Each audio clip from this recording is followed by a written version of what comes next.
Hello everyone, hope you're all doing well today. Just wanted to take a moment and talk to you about a great product that I've been using both in the studio and live the past, 3 years or so. It's called the Super Switcher by Electro Harmonix. And this is a great device. It's got so many applications, but today I'm just going to show you kind of how I use it. There are more features in this device that I don't use. I'll discuss those features as well, but I'll show you the features that I use. So it's a great device. It goes for about $450. You can get it on guitarcenter.com, Sweetwater, basically anywhere. It goes for about $450. Like I said, I've seen some fluctuations in prices, but it's a great device. So let's get into the details. So if we take a look here at the pedal, you will see we've got all these different buttons here, and it's relatively straightforward, but I'll just walk you through it.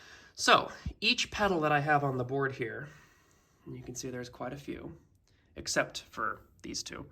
Each pedal is routed into an input on the back of the Super Switcher. So I've got input 1, 2, 3, 4, 5, 6, 7, 8, and how this works is you go from the input of the pedal, you go out of the input into input 1 on the Super Switcher, then out of input 1, or output 1, and into output 1 of the pedal. And you do that for all your pedals. So each pedal is, it functions in true bypass because they're separate inputs. They're not daisy-chained together. So if we take a look down here, I've labeled each port for what each pedal is. So when I'm in instant access mode, which if I click this preset button, IA, instant access. So now Saucy Box is 1, T-Rex is 2, and you get the idea. So I can go into instant access mode, which is kind of like Stomp Box mode, where I could turn things on as I wish and turn them off as I wish. And that's useful. I use that very rarely, but occasionally. Or hit the preset mode, we go back to preset mode. Preset button, preset mode. This is bank 1. I could go all the way up. You can have, I think, 99 banks, maybe, let's see, maybe even more than that. I only used 16. Okay, I have 16 banks, but then you can have 8 different presets within there. I mean, you're never going to need that much. I only use the first 2, and then I have a couple on the second channel. So anyways, when I click this first button, this is now preset 1. So you notice 2 green lights come on up here, 4 and 5. And to set it, it's very simple. If this preset were blank, I simply just select which buttons I want in the preset. In this case, I want 4 and 5, my OCD and my reverb pedal, and it automatically saves. You don't have to hit a button, it automatically saves. So now if I go out and come back, it's saved. All right, and then I like to function 1, 2, 3, 4. So this is like my standard gain tone. And if I click up here, I just add a little bit of delay, meaning I have 2 delays. This would be my carbon copy, which functions as a very small kind of analog slap back delay. And then preset 2 here, same thing as preset 1, except we just add the T-Rex, just like a little extra push.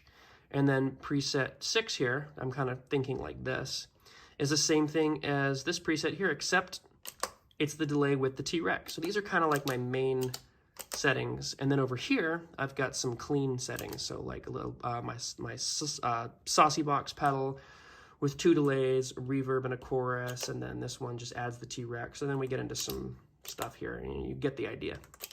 So let's take a minute and let's talk about some of the buttons on the right here. So obviously this one is how you go up and down within the banks, blah blah blah, makes some sense. Tap tempo, you can connect your delay pedal to this and tap tempo it. I use that, and I don't even use the tap tempo button. I prefer to set them with the knobs, but you have that option, which is pretty nice.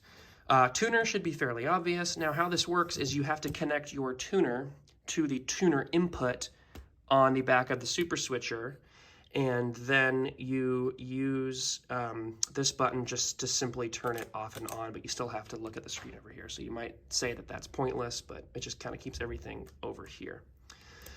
This is more of a clean boost. I use it on my clean channels. I just find that it works a lot better as a clean boost than a lead boost, just for the tone, that it kind of tends to suck a little bit of mid-range out of your distorted tone, but that's entirely personal preference. This knob here just controls the amount of boost.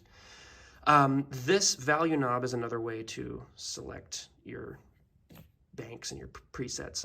I never use it, but you can.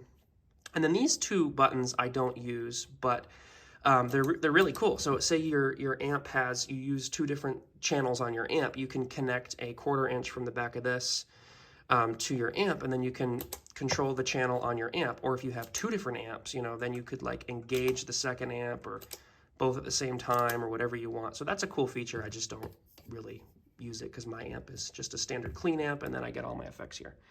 And then these two knobs here I don't use them either. It's for MIDI capabilities. So there's MIDI ports on the back of the unit, which I don't use, but you could if you wanted to. So that kind of gives you a general overview of the Super Switcher. Well, that does it for today. Thank you for checking out my products. Make sure to subscribe and stay tuned for some more videos. Got some great ones coming out. Got some lessons and some tips and all sorts of great stuff. So we'll see you soon.